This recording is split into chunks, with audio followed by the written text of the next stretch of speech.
Daniels est notre chargé de la gestion du dossier Brasco et moi-même, je suis le procureur Karim Khan. Je m'adresse maintenant au Conseil de la défense de M. Duterte. Comme tout à chacun s'observer, M. Duterte il est présent et assisté à cette audience par vidéolink à la lumière du fait qu'il a fait un long voyage impliquant un décalage horaire important. La Chambre a en effet autorisé M. Duterte à participer à cette audience à distance. Son conseil est néanmoins présent avec nous dans la salle d'audience. Maintenant, Maître, je vous invite à vous présenter.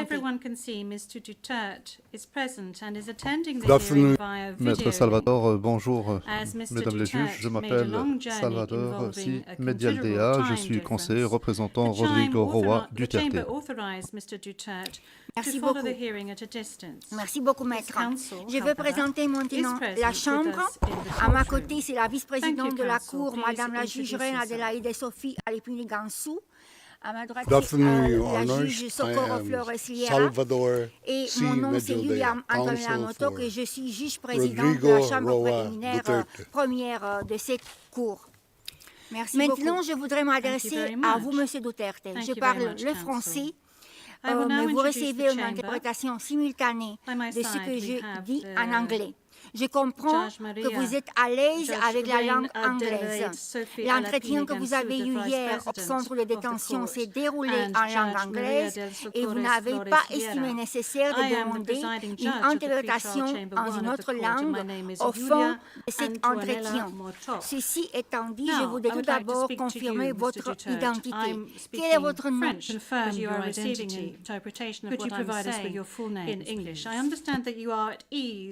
In the English language, and that the interview yesterday at the detention center was conducted in English, and that you did not deem it necessary to request interpretation into any other language during this interview. This said, I would like firstly to confirm your identity.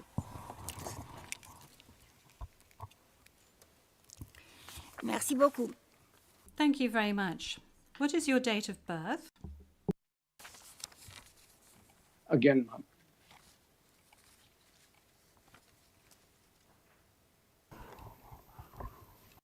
Can we request that the question be repeated? I don't think he heard it. Thank you.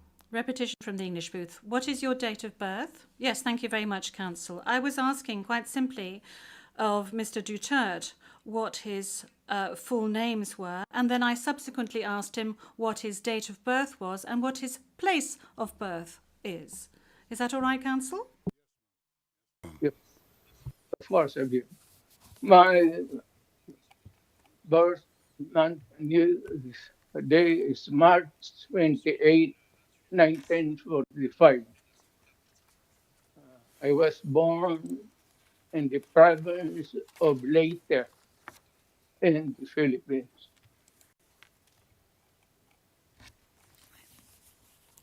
Merci beaucoup. Thank you very much. As a preliminary point. Very well. Thank you, Mr. Duterte. As a preliminary point, it is useful to clarify the nature and limited scope of this first appearance hearing. Today's hearing is neither the start of the trial, nor is it a confirmation of charges hearing. During today's hearing, no evidence will be collected or presented, and the issues of Mr. Duterte's guilt or innocence will therefore not be addressed. In accordance with Article 61 of the Rome Statute, the Court's founding treaty, and Rule 1211 of the Rules of Procedure and Evidence, the main purpose of this initial appearance is to answer three questions. Firstly, the Chamber must ensure that the person who was the subject of the arrest warrant has been informed of the crimes of which he is accused. Second, the Chamber must ensure that this person has been informed of his rights as recognized by the Rome Statute. Third, the Chamber must set a date on which it intends to hold a confirmation of charges hearing. The Chamber notes that your counsel, Mr. Duterte, filed two motions, one in relation with today's hearing, and you may be aware that these two motions have not been accepted by the Chamber because of the nature of today's hearing. No further discussion on the matter is necessary during this hearing because, as I said at an earlier stage, the aim of this hearing today is to introduce the parties and to ascertain the charges and to set a date for the confirmation of charges hearing at a later stage. With regard to the first point, I recall that Mr. Duterte has received a copy of the warrant for his arrest and that a redacted version of the prosecutor's application for the issuance of the warrant of arrest is public. I will now ask the court officer to read the charges against him. The charges will be read in English. Please, over to you, Madam Courtroom Officer. Thank you, Madam President. Your honours. On 7 March 2025, Pre-Trial Chamber 1 concluded that there were reasonable grounds to believe that Mr. Duterte is criminally responsible pursuant to Article 25(3)(a) of the Rome Statute as an alleged indirect co-perpetrator for the crime against humanity of murder pursuant to Article 7(1)(a) of the statute as follows. A. Murder of at least 19 persons, allegedly drug pushers or thieves, killed by members of the Davao Death Squad in various locations in or around Davao City, Philippines between 2011 and 2016. B. Murder of at least 24 persons, allegedly criminals, such as drug pushers or thieves or drug users, killed by or under the supervision of members of the Philippines law enforcement, sometimes with the assistance of persons who were not part of the police, at various locations in the Philippines between 2016 and 2019. Merci beaucoup, Madame la... Thank you, Madam Courtroom Officer. Mr. Duterte, I'm not going to ask you to stand up because I know your condition, so I'm going to allow you to remain seated. You have just heard the reading of the charges, which are in accordance with the content of the arrest warrant you received. This means that you have been informed of the crimes of which you are accused. And this concludes the examination of the first point mentioned above. I will now turn to the second point, which concerns your rights as a suspect before this court. I will summarize some of these rights, which are of particular importance at this stage of the proceedings. Those rights are as follows. You can benefit from the assistance free of charge of a competent interpreter and benefit from the necessary translations to meet the requirements of fairness. You have the right to have the time and facilities necessary to prepare your defense and to communicate freely and confidentially with the counsel of your choice. You have the right to remain silent, and you cannot be forced to testify against yourself or to confess guilt. You can also make statements in your defense without taking an oath. In addition to any other disclosure provided for in the statute, the prosecutor must disclose to you, as soon as practicable, evidence in his possession possession or at his disposal that shows or tends to show your innocence or to mitigate your guilt, or that could undermine the credibility of the evidence against you. At the confirmation of charges hearing, you can contest the charges, challenge the evidence presented by the prosecutor, and present evidence. There will be no trial if the charges are not confirmed or if the proceedings against you are completed. You have the possibility to make an application for interim release pending trial. And finally, Mr. Duterte, you have the right to be informed as soon as possible and in detail of the nature, cause, and content of the charges in the language that you fully understand and speak. Counsel, have you understood? Yes, we're listening, Ma'am. We're listening, and before it ends, may we be allowed to present a manifestation on the circumstances behind the delivery of Mr. Duterte in this chamber.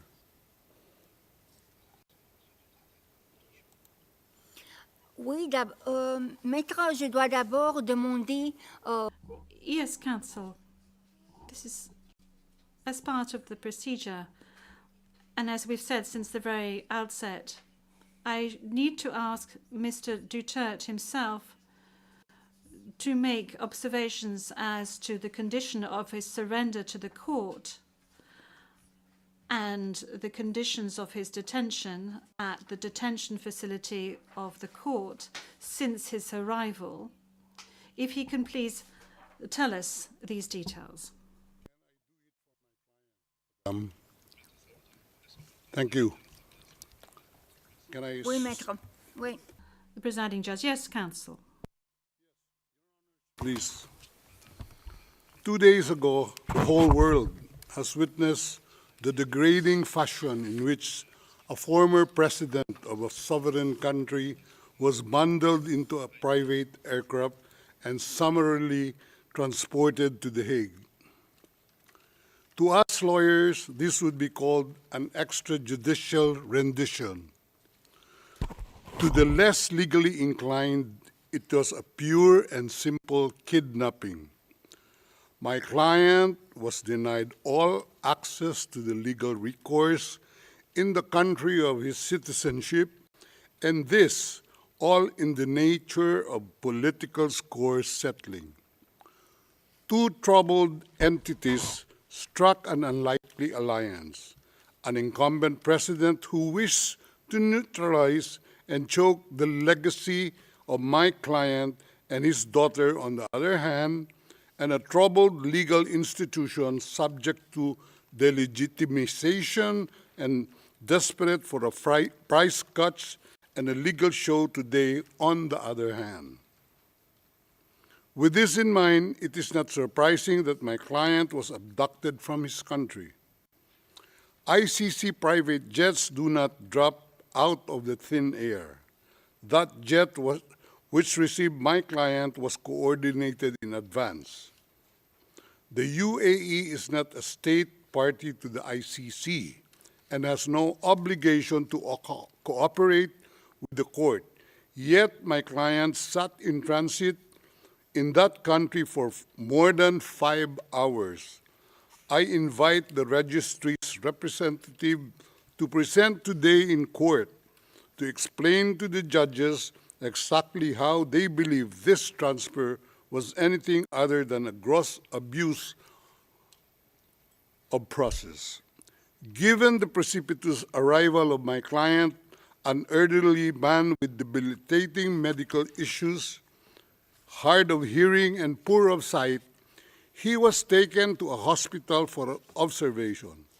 Only this morning have I met him for the first time with less than an hour to discuss legal issues. I have not been able to present him with a hard copy of the arrest warrant because we were not supplied with such. I have not even been able to explain to him what the prosecution requested when seeking the issuance of the arrest warrant. This is because the chamber only established a redacted version of the prosecution request last night. Other than to identify himself, my client is not able to contribute anything to this hearing. Most importantly, he is not able even to tell you that he has been informed of the charges as contained in the arrest warrant for a reason more pertinent to which I alluded in my written request to this honorable pretrial chamber this morning, and which is confidential in nature. Accordingly, I repeat my respectful request, which was rejected this morning, to postpone the substantive aspect of this hearing to the next week, when I will have the opportunity to sit with my client and to explain to him what a confirmation hearing is and what the disclosure is, and how the prosecution alleges that he committed crimes. I thank the court for its attention and regret to say that I do not have instructions to continue my submission any further today. Thank you.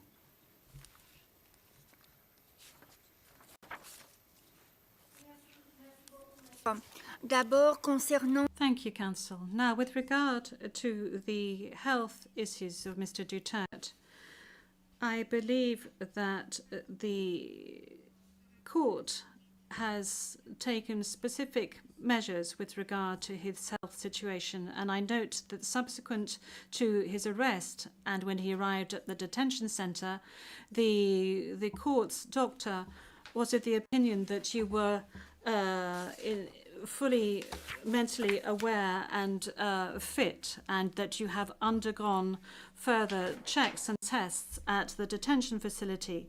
And when you broached health matters, that's saying that you were not able to come to the hearing, the doctors who consulted with you were of the opinion that Mr. Duterte was not in a position to come to the hearing physically, but that if he gave a written permission, he would be able to take part via video link. Now, that is with regard to the health matters that you just mentioned. They are very important, especially concerning the matter of age. Now, with regard to the rights of Mr. Duterte, we have before us the registrar's or the registry's report that says that Mr. Duterte has been informed of his rights, including Articles 66 and 67 of the Rome Statute, and that that he is aware of his rights and that he is also aware of the charges against him. We have before us the report of the registry saying that he was also aware of the warrant of arrest in the English language and that he is very well versed in the English language. Once again, you have the possibility of these charges being read in English, which was the case today. I have read to you in the French language the rights that he has, Mr. Duterte, before this court, and I'd like to specify once again that this is an initial hearing. In order for Mr. Duterte to be aware of his rights and the charges against him.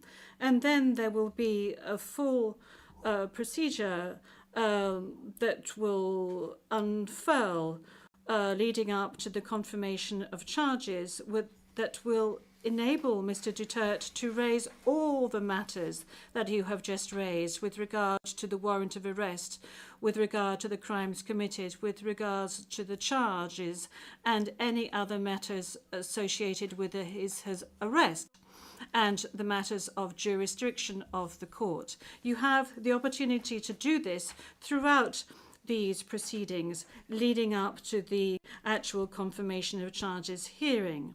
Now, Counsel, with regard to your request for another hearing to be held next week, well, your initial request, that was, this was not accepted by the court. Now, you have seen the two decisions of the court that have been disclosed to you, and you are aware of the fact that these two decisions were refused.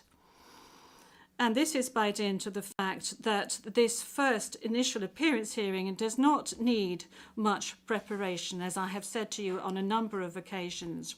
I am now going to move on to the third stage, which is to set the date for the confirmation of charges hearing.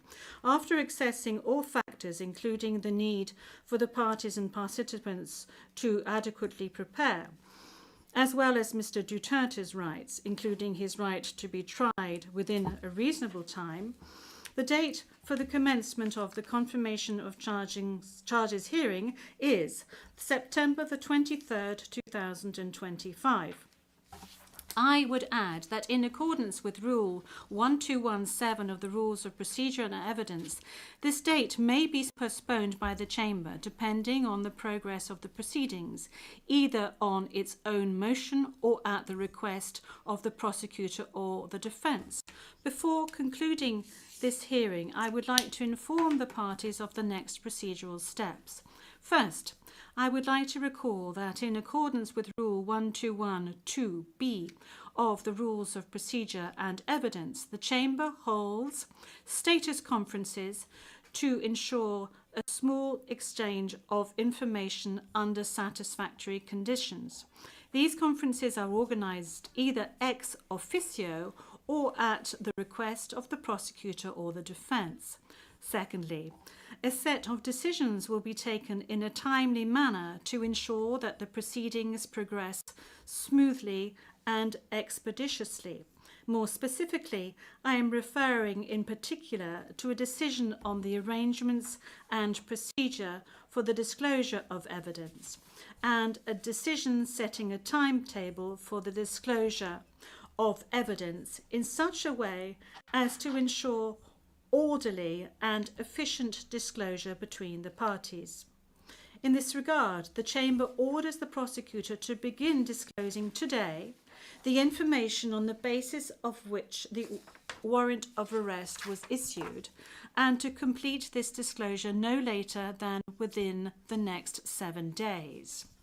The Chamber will also issue a decision on the participation of the victims who, according to the statute of the court and to the extent permitted by the Chamber, are authorised to present their views and concerns at this stage of the proceedings.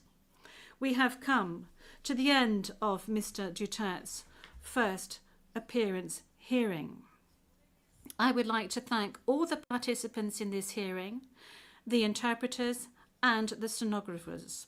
This concludes today's hearing.